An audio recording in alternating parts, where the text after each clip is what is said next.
The Department of Sports and Youth Affairs yesterday organized an event to commemorate International Youth Day 2022 and released the Meghalaya Youth Survey Report 2022. Deputy Chief Minister Preston Tinsong graced the occasion as chief guest. Meghalaya Sports and Youth Affairs Minister Bante Dorlingdor and other senior officials of the department were also present.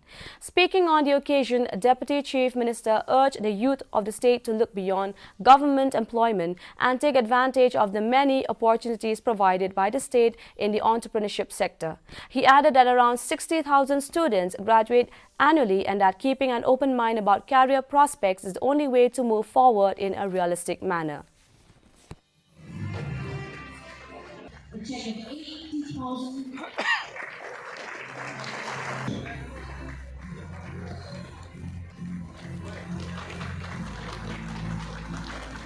You are, as rightly mentioned by your Honorable Minister, the future and the pillar of the state. It is you to take over from me and to take over from all of us. Whether good or bad, it is up to you. The District Tuberculosis Officer, West